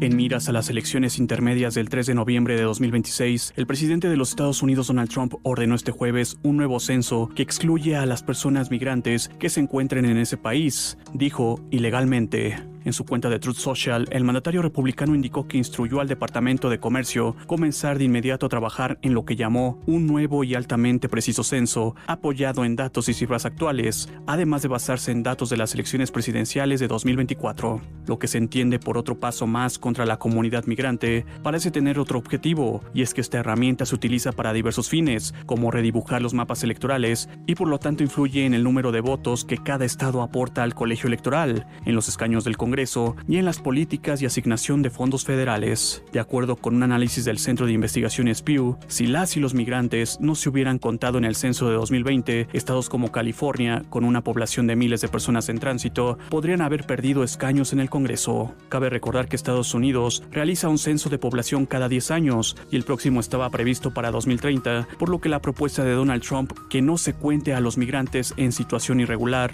rompe con la práctica histórica de 1790, cuando el censo comenzó a incluir a todas las personas residentes en el país, independientemente de su estatus migratorio. Asimismo, no está claro si el mandatario republicano busca un censo completamente nuevo antes del programado para 2030 o si planea modificar el próximo, pero lo que sí está claro es que esta medida revive su intento similar al de su primer mandato en 2020, que fue bloqueado por tribunales al considerar que solo el Congreso tiene autoridad para definir quién es censado. Algunos demócratas y defensores de los derechos de las y los migrantes argumentan que esta propuesta es inconstitucional y discriminatoria, mientras que algunos republicanos la apoyan, alegando que busca un conteo más preciso de la población. Hay que reiterar que la iniciativa de Trump coincide con los esfuerzos de la Casa Blanca para instar a los estados republicanos a rediseñar los mapas electorales que favorecerían al partido del presidente de cara a las elecciones intermedias de 2026. Texas encabeza esta estrategia con un mapa propuesto que podría otorgarle a Trump 5 escaños adicionales en la Cámara del próximo año. No obstante, la reforma no ha avanzado, ya que los legisladores demócratas locales abandonaron el estado para evitar el quórum necesario y bloquear la medida. En este contexto, este jueves se dio a conocer que el Buró Federal de Investigaciones, FBI, se aliará con el estado gobernado por Greg Abbott para ubicar a los legisladores demócratas que intentan boicotear el rediseño del mapa electoral. Aunque no dio detalles de esta colaboración o consecuencias, el senador republicano John Cornyn indicó que el FBI se aliará con las fuerzas del orden público tejanas para ubicar a los legisladores demócratas que salieron del estado en un intento por obstaculizar la propuesta de rediseño del mapa electoral que beneficiaría al partido republicano. Para IME Noticias, Luis Camarillo Carvajal. Ahí pues la información sobre el intento de Trump de borrar a las personas migrantes del censo, como si con eso dejaran de estar ahí presentes física, económica, culturalmente y sobre todo económicamente, que es lo que al final del día lo más le interesa a Donald Trump, los pesos y centavos, los dólares, los coins, ¿cómo le llaman? Los pennies le llaman allá en Estados Unidos, los cora, son coras que son los quarters, o sea, los cuartos de dólar. Ahí usted va a Los Ángeles y le piden ahí, oye, regálame un cora. Y la verdad, la primera vez que lo escuché yo dije, ¿what? Ahora sí que, ¿de qué me está hablando? Pero no se refería a un cuarto de dólar. Ya ve usted como de pronto los anglicismos o el lenguaje pocho, como usted quiera, pues lo puede a uno llegar a sorprender. Pero bueno, vamos a otras noticias. Es así de veras importante, no lo que me pasa a mí con mis andanzas en el mundo. Miren, la Junta de Gobierno del Banco de México decidió por mayoría bajar en 25 puntos base la tasa de interés de referencia, que se ubica ahora en 7.75%. La información la tiene Jessica Martínez. Cuéntanos. Buenas tardes, Jessica. Buenas tardes, Alberto, auditorio. Tal como lo esperaban los analistas, este jueves el Banco de México decidió disminuir en 25 puntos base su tasa de interés para ubicarla en un nivel de 7.75%. Así, se cumple un año desde que el Banco Central inició con su ciclo de disminuciones al instrumento que sirve para determinar las tasas a las que los bancos prestarán dinero. En el anuncio de política monetaria de agosto, el Banco de México explicó que de manera particular se consideró el comportamiento del tipo de cambio, la debilidad de la actividad económica y los posibles impactos ante cambios en las políticas comerciales en el mundo. Asimismo, el Banco Central consideró el grado de restricción monetaria que se ha implementado, así como la valoración del panorama inflacionario. Y es que de acuerdo con datos del INEGI, la inflación logró moderarse a 3.5% en julio pasado, ubicándose en su menor nivel desde diciembre de 2020. Para las siguientes decisiones de política monetaria encargada de procurar que la inflación sea baja y estable, el Banco de México seguirá valorando disminuciones adicionales. De acuerdo con la mediana del consenso de analistas de la última encuesta de expectativas de Citi, que congrega las proyecciones de más de 30 instituciones bancarias y casas de bolsa, se espera que la tasa de interés del Banco de México concluya el año en un nivel de 7.50%. Por último, mencionar que en el anuncio de política monetaria, el Banco de México conservó su pronóstico de alcanzar la meta de inflación de 3% para el tercer trimestre de 2026. Asimismo, mantuvo la mayoría de sus proyecciones de inflación, a excepción del tercer trimestre de 2025, que ajustó a la baja, pasando de una estimación previa de 4.1% a una actual de 3.8%. Alberto, auditor de la información que tengo. Muchas gracias, Jessica Martínez. Buenas tardes. Buenas tardes también para ti. Y ya que andamos en estos temas, la presidenta Claudia Sheinbaum destacó que factores como el paquete contra la inflación y la carestía, el PASIC, que mantiene estable el precio de la canasta básica, y el acuerdo voluntario con los gasolineros han contribuido a que baje la inflación. En la mañanera del pueblo en Palacio Nacional dijo además que se va a anunciar próximamente la renovación de estos dos acuerdos. Mayo fue el más alto del año 2025, una inflación de 4.42, baja en junio a 4.32 y en julio a 3.51, que es una disminución muy importante. Hay una disminución que tiene que ver con el precio del pollo, de la carne de res y la carne de cerdo, que habían subido por condiciones realmente ajenas a una situación nacional. Ha ayudado pues el trabajo que se ha estado haciendo del PASIC, es este acuerdo que estaba desde el presidente López Obrador y que nosotros mantenemos y que agradecemos además a las tiendas comercializadoras y a los productores, de mantener el precio de la canasta básica, que lo menciona Iván Escalante todos los lunes en Quiénes Quieren los Precios, para que la ciudadanía sepa cuál es el costo de la canasta básica en las distintas tiendas de autoservicio. Ha ayudado y agradecemos también a los gasolineros este acuerdo voluntario que hicimos para que la gasolina magna no esté por encima de los 24 pesos. Lo vamos a renovar este acuerdo, nos toca este mes, en agosto. ¿En la renovación del acuerdo se busca que se mantengan los 24 pesos o se Sí, esa es la idea, que se mantengan 24. Bien. Ellos nos pedían una disminución de trámites también y se está trabajando en ello, y este mes, esperamos también firmar ya la reducción de trámites para gasolineras. Y es que a pesar del adverso entorno económico mundial, en el contexto de la guerra arancelaria que impulsa Donald Trump, la inflación en México bajó, se frenó el mes pasado, en julio. Se ubicó en 3.51% a tasa anual, es decir, de julio a julio. Es el nivel más bajo desde diciembre de 2020, cuando fue justo de 3.15% anual. De acuerdo con cifras que dio a conocer esta mañana el Instituto Nacional de Estadísticas y Geografía, en julio el índice nacional de precios al consumidor aumentó 0.27%, impulsado por el alza de productos y servicios como la lechuga y la col, los nopales, las tarifas de transporte aéreo. Bueno, en esta época siempre suben, es verano y hay muchas personas de vacaciones. También subió la cebolla y el huevo, y este conjunto, entre otros productos, y pues influyeron en el incremento de la inflación. Y en contraste, en julio bajó el precio de la uva, la guayaba, la papaya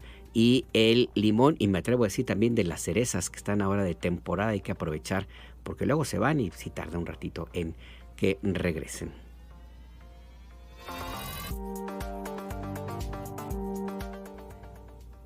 Y mire, hay también temas polémicos que se presentan inesperadamente, como sucedió en Palacio Nacional esta mañana, cuando el representante de la empresa Bayer pues hablaba justamente de que el glifosato ha sido calificado como seguro, pesticida que está prohibido en nuestro país. El director de Bayer México, Manuel Bravo Pereira, dijo que todas las autoridades regulatorias del mundo, incluida la COFEPRIS, confirmaron la seguridad de el glifosato. Vamos a escuchar a el director de Bayer México al abordar este tema en Palacio Nacional, en la mañanera de El Pueblo. Vamos a escucharlo en un segundito, ya lo tenemos. Glifosato es un producto, para la audiencia, que es una de las principales herramientas que tienen los agricultores en México y en el mundo para controlar las malezas. Lo que ha pasado en los últimos años es que todas las autoridades regulatorias del mundo, incluida la COFEPRIS, la EPA en Estados Unidos, la canadiense, la australiana y la europea, han confirmado la seguridad del glifosato si se usa de acuerdo a lo que viene en la etiqueta, y en el Inter, Bayer y otras empresas han estado buscando otros modos de acción herbicida que ayuden a agricultores a moverse a nuevas moléculas que sean aún más benéficas para el medio ambiente, como lo es hoy el glifosato. Por su lado, la presidenta Claudia Sheinbaum informó que próximamente se va a publicar la lista de productos con glifosato que estarán prohibidos en México. Quien aprueba el uso de algún plaguicida o fertilizante, pues es la COFEPRIS. He anunciado y ya está por publicarse, y lo vamos a traer en la mañanera, una serie de productos que se ha demostrado que son dañinos a la salud y que se van a prohibir en México. Ya están prohibidos en muchísimos otros lugares del mundo, incluido Estados Unidos, y aquí no se había hecho. En los otros casos lo que hay es investigación para no prohibirlo de inmediato, sino que se vaya sustituyendo poco a poco. Y ahí está trabajando distintas instituciones del país y también pues las empresas privadas. Por cierto, que hace unos minutos apenas concluyó una reunión en Palacio Nacional de la presidenta Sheinbaum con gobernadores y gobernadoras y gobernadores del país. El tema fue los avances del IMSS Bienestar con salud universal, gratuita y de calidad. Y ya se acerca septiembre, ya se acerca el mes del gran consumo de bolillos en México, porque el próximo 19 de septiembre se recuerdan los sismos de 1985 y de 2017. Bueno, ese día, al mediodía, a las 12, se va a realizar el segundo simulacro nacional de este año. Por primera vez en México habrá una prueba nacional del sistema de alertamiento masivo. ¿De qué se trata? Georgina Hernández, tú tienes toda la información. Buenas tardes, cuéntanos. Buenas tardes, Alberto. Un saludo al auditorio de Imer Noticias. Como ya lo adelantas, este jueves se dio a conocer que por primera vez en México el sistema de alertamiento masivo enviará un mensaje de texto con sonido a más de 80 millones de celulares activos. Esto durante el segundo simulacro nacional 2025, que como ya adelantabas, se va a realizar el próximo 19 de septiembre a las 12 horas, tiempo del centro. Y bueno, en conferencia de prensa fue Laura Velázquez Alzúa, quien es la Coordinadora Nacional de Protección Civil, quien anunció que esta será la primera prueba nacional de alertamiento por telefonía celular, una herramienta que dijo busca fortalecer los mecanismos de protección civil y además subrayó que la alerta será gratuita y no requerirá que los teléfonos tengan saldo ni conexión a Internet. Vamos a escuchar a la funcionaria. El texto que llegará a los celulares dirá lo siguiente: esto es un simulacro. Este es un mensaje para probar la funcionalidad del Sistema Nacional de Alertas del Gobierno de México. Esto es un simulacro. La relevancia de esta acción radica en que por primera vez en nuestro país estaremos poniendo la tecnología al servicio de los ciudadanos y las ciudadanas con el objetivo de fortalecer la cultura de la protección civil, porque estamos convencidos que la prevención es nuestra fuerza. Y bueno, Velázquez Alzúa también explicó que el simulacro se realizará bajo la hipótesis de un sismo de magnitud 8.1 con epicentro en Lázaro Cárdenas, Michoacán, y que tendrá un impacto en los estados de Guerrero, Jalisco, Ciudad de México, Morelos, Guanajuato, Puebla, Colima, Oaxaca, Estado de México, Tlaxcala y Veracruz. Pero además también habrá un alertamiento, además de este alertamiento masivo por celular, ese día también se van a activar las 14.491 altavoces. Y bueno, por otra parte, Alberto Auditorio, la funcionaria, adelantó que justo a partir del próximo 19 de septiembre, pues esta herramienta ya quedará activada para alertar sobre sismos, huracanes, inundaciones, incendios forestales, erupciones volcánicas y otras emergencias, y que podrá enviarse de forma focalizada o generalizada dependiendo del evento y la región que vaya a ser afectada. No obstante, bueno, también aclaró que este sistema no va a sustituir los medios tradicionales de alerta, como lo son los altavoces, televisión, radio o redes sociales, sino que esto complementará para fortalecer la respuesta ante emergencias. Vamos a escucharla de nueva cuenta. Buscamos que las mexicanas y los mexicanos se familiaricen con los alertamientos por telefonía celular para estar mejor informados y preparados. Este ejercicio lo hicimos con éxito en la Ciudad de México y zona metropolitana el pasado 29 de abril, durante el primer simulacro nacional. El próximo 19 de septiembre, por primera vez, será en todo el territorio nacional. Hay un avance sin precedente que coloca a México a nivel de países como Japón, Estados Unidos, Canadá, Chile y Corea del Sur, donde el uso de esta herramienta ya es fundamental para salvar vidas, porque permite avisar a la población de manera oportuna sobre una contingencia inminente. Y bueno, señalar, Alberto Auditorio, que Jorge Luis Pérez Hernández, él es titular de la Unidad de Infraestructura Pública Digital de la Agencia de Transformación Digital y Telecomunicaciones.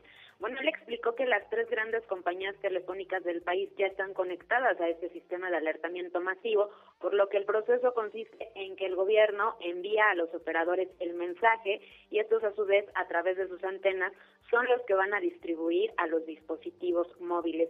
Y bueno, finalmente, la Coordinadora Nacional de Protección Civil recordó que el próximo 19 de septiembre pues no va a ser una fecha cualquiera, esto porque ese día se conmemorarán 40 años del terremoto de 1985 y bueno, en este sentido indicó que como parte de la jornada la presidenta Claudia Sheinbaum va a encabezar una ceremonia cívica en el Zócalo capitalino. Esa es la información que te tengo. Ahí está la información. Muchas gracias, Georgina Hernández. Buena tarde. Buena tarde también para ti.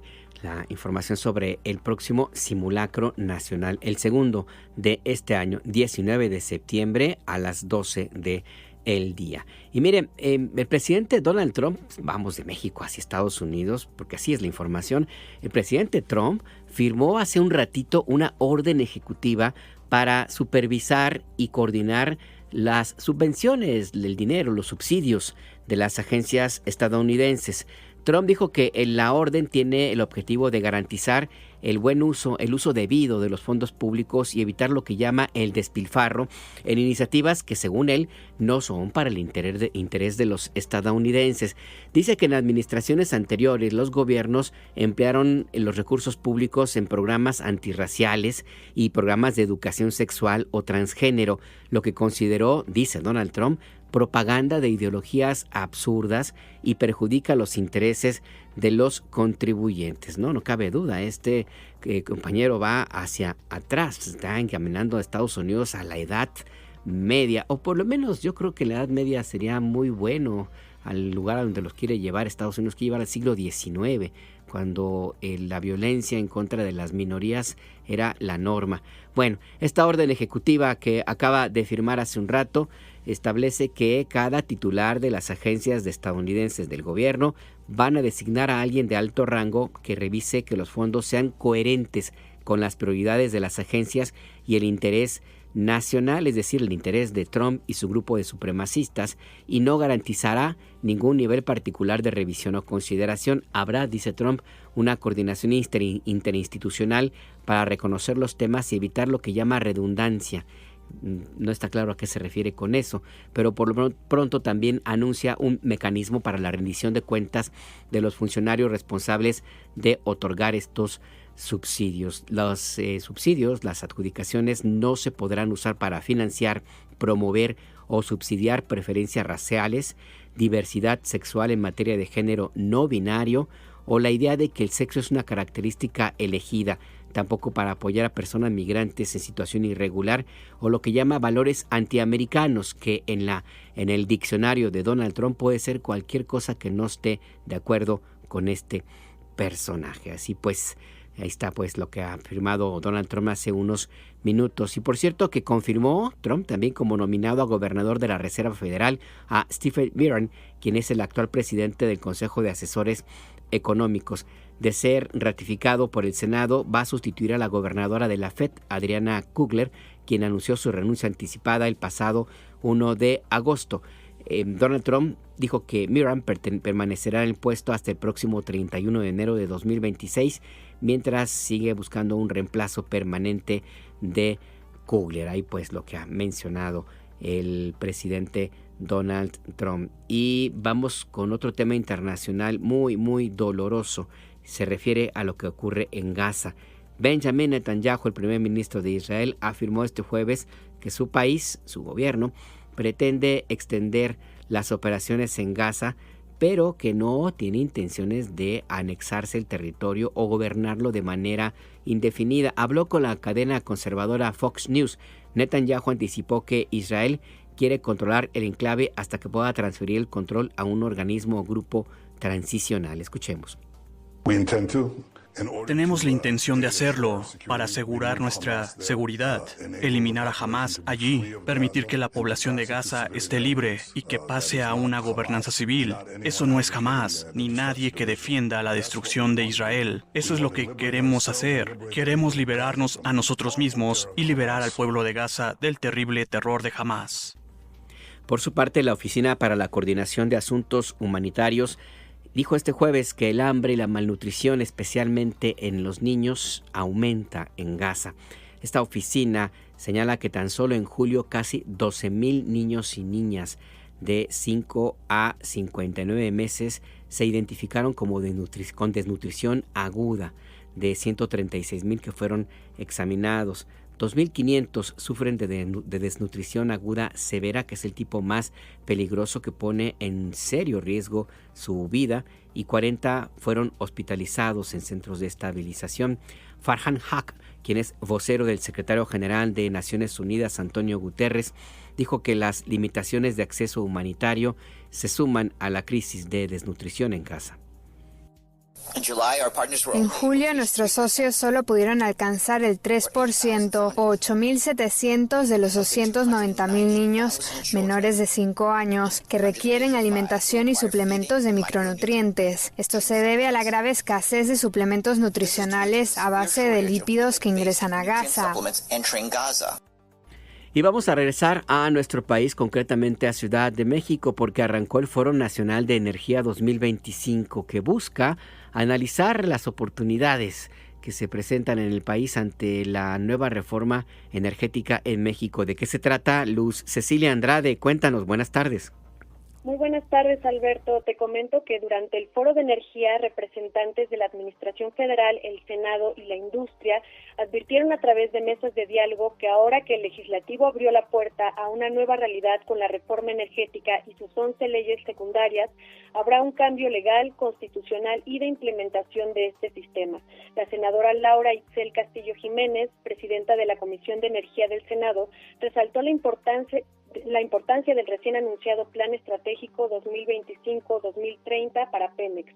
Señaló que este proyecto, además de combinar soberanía con competitividad y justicia energética, busca involucrar al sector privado y reducir significativamente la deuda financiera que tiene esta empresa actualmente. Vamos a escuchar a la senadora.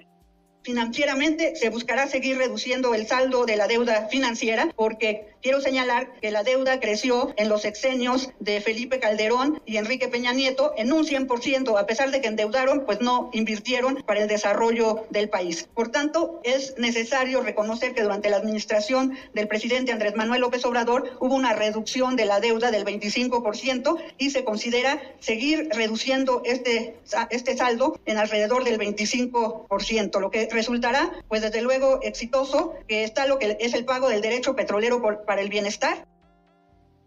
Ahí la tenemos. Y bueno, también durante el panel Petróleo, Seguridad, Suministro y Contenido Nacional, las y los ponentes señalaron que la articulación del petróleo dentro de la nueva política energética debe tomar en consideración a las nuevas tecnologías, los procesos existentes de producción, cómo se gestionarán los recursos no renovables y tomar en consideración siempre a las comunidades que estos procedimientos pueden vulnerar.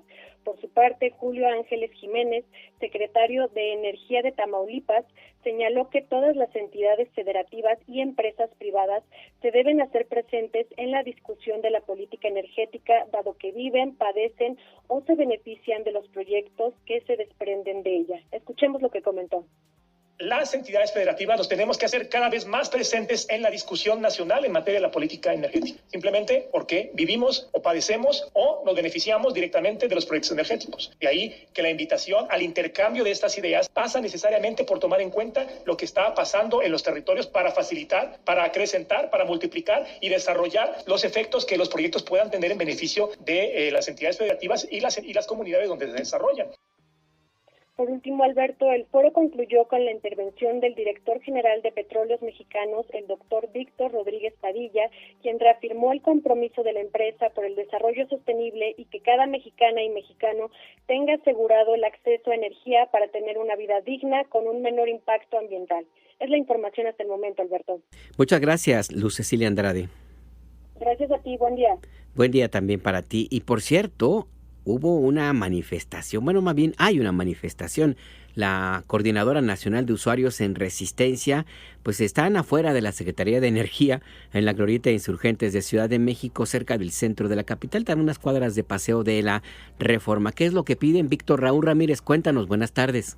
¿Qué tal, Alberto Auditorio? Buenas tardes. Así es, autoridades de la Secretaría de Energía se comprometieron a dar cumplimiento a la sentencia 219/2024 emitida por el 18º Tribunal Colegiado en Materia Administrativa de Primer Circuito, que ordena la creación de una tarifa eléctrica especial para grupos vulnerables. Así lo informó Gustavo López, él es vocero de la Coordinadora Nacional de Usuarios en Resistencia Independiente, ello tras reunirse durante más de 3 horas con representantes de la Secretaría de Energía. Gustavo López explicó que las autoridades le dieron a conocer que darán cumplimiento a la sentencia una vez que concluya la reestructuración interna de la Secretaría de Energía, ello por la reforma energética y sus leyes secundarias. Vamos a escuchar. La Secretaría de Energía y la Comisión Nacional de Energía se comprometen a dar cumplimiento a la sentencia que ordena la creación de una tarifa especial para grupos vulnerables. ¿Cuándo va a ser? Tienen que cumplir los tiempos de la reestructuración interna que hay por la reforma energética y la reforma de las leyes secundarias, que es en septiembre, y una vez que concluya esta reestructuración administrativa, tienen todo para dar cumplimiento a la sentencia. Obviamente se tienen que incorporar la Secretaría de Hacienda y Crédito Público, la Secretaría del Bienestar, la Comisión Federal de Electricidad, para que se haga el cumplimiento de la sentencia. Gustavo Gustavo López agregó que si las autoridades de la Secretaría de Energía cumplen con esta sentencia, más de 20 millones de usuarios de la industria eléctrica se verían beneficiados con las tarifas para sectores vulnerables. Vamos a escuchar. Estamos hablando de 20 millones de mexicanos o más, porque en cifras del gobierno, ellos dicen que 1 de cada 6 mexicanos recibimos un apoyo social. Los apoyos sociales son para grupos vulnerables. Entonces, la tarifa, el objetivo es que abarque todos los grupos vulnerables. Entonces, si tomamos en cuenta ese dato del gobierno, estamos hablando de cerca de 25 millones de mexicanos que tendrían derecho a esa tarifa. Cabe señalar que este jueves integrantes de la Coordinadora Nacional de Usuarios en Resistencia Independiente hicieron un plantón en la Secretaría de Energía aquí en la Avenida Insurgente Sur, número 20, en La Glorieta, y bueno, pues se prevé una nueva reunión con las autoridades en las próximas semanas. Ese es mi reporte. El reporte muy puntual. Gracias, Víctor Raúl Ramírez. Hasta luego. Hasta luego, que tengas una buena tarde. Hasta aquí esta emisión de El Acento, tu punto de referencia. Le recuerdo, a las 6 de la tarde en punto le espera Gustavo Ramírez en SPR Informa, tu punto de referencia. Y mañana a las 7, Adrián Estela Flores en Entre Líneas, tu punto de referencia. Pásela muy bien. Nos despedimos. Sí, ya una vez. Vamos a seguir con Juan Luis Guerra. Hasta mañana. Te regalo una rosa, la encontré en el camino. No sé si está desnuda o tiene un solo vestido. No lo sé. Si la riega el verano o se embriaga de olvido. Si alguna vez fue amada o tiene amor escondido. Ay, ay, ay, ay, amor. Eres la rosa que me da calor. Eres el sueño de mi soledad. Un letargo de azul, un eclipse de mar. Pero ay, ay, ay, ay, amor. Yo soy satélite y tú eres mi sol. De agua mineral, un espacio de luz que solo llenas tú, ay, amor. Ay, ay, ay, ay, ay.